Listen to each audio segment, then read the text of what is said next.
KSRTC ബസ്സുകളിൽ സ്ത്രീകൾക്ക് സൗജന്യ യാത്ര അനുവദിച്ച സംസ്ഥാന സർക്കാരിന്റെ തീരുമാനത്തോടെ തൃശൂർ ജില്ലയിൽ 126 ഓർഡിനറി ബസ്സുകൾ പദ്ധതിയുടെ പരിധിയിൽ വരും.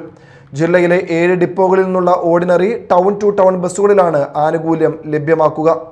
അതേസമയം പദ്ധതിയുടെ ജില്ലാതല ഉദ്ഘാടനം ജൂൺ 15 തിങ്കളാഴ്ച മാള KSRTC ഡിപ്പോയിൽ നടക്കും. KSRTC ബസ്സുകളിൽ സ്ത്രീകൾക്ക് സൗജന്യ യാത്ര അനുവദിച്ച സംസ്ഥാന സർക്കാർ പദ്ധതിയോടെ തൃശൂർ ജില്ലയിൽ 126 ഓർഡിനറി ബസ്സുകൾക്ക് ഈ ആനുകൂല്യം ലഭിക്കുമെന്നാണ് പ്രതീക്ഷ. ജില്ലയിലെ 7 KSRTC ഡിപ്പോകളിൽ നിന്ന് സർവീസ് നടത്തുന്ന ഓർഡിനറി ടൗൺ ടു ടൗൺ ബസ്സുകളിലാണ് സൗജന്യ യാത്ര പ്രാബല്യത്തിൽ വരുന്നത്. വിവിധ പഞ്ചായത്തുകൾ കേന്ദ്രീകരിച്ച് സർവീസ് നടത്തുന്ന ഗ്രാമവണ്ടികളും പദ്ധതിയിൽ ഉൾപ്പെടും. സ്ത്രീകളുടെ സൗജന്യ യാത്രാ പദ്ധതിയുടെ ജില്ലാതല ഉദ്ഘാടനം ജൂൺ 15 തിങ്കളാഴ്ച രാവിലെ 9:30 മാള KSRTC ഡിപ്പോയിൽ നടക്കും.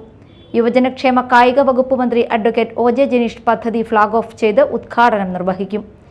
ജില്ലയിൽ ഏറ്റവും കൂടുതൽ ഓർഡിനറി ബസ്സുകൾ സർവീസ് നടത്തുന്നത് ചാലക്കുടി ഡിപ്പോയിൽ നിന്നാണ്. 23 ബസ്സുകളാണ് ഇവിടെ നിന്ന് സർവീസ് നടത്തുന്നത്. 8 ബസ്സുകളുമായി ഇരിങ്ങാലക്കുട ഡിപ്പോയാണ് ഏറ്റവും കുറവ്.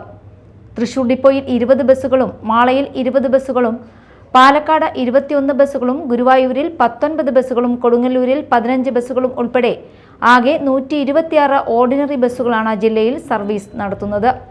ജില്ലയുടെ പടിഞ്ഞാറൻ മേഖലകളിൽ ഓർഡിനറി ബസ്സുകളുടെ കുറവ് തുടരുന്നതായും കൂടുതൽ സർവീസുകൾ അനുവദിക്കണമെന്ന ആവശ്യം ഉയരുന്നതായും KSRTC അധികൃതർ അറിയിച്ചു. Media time Mala.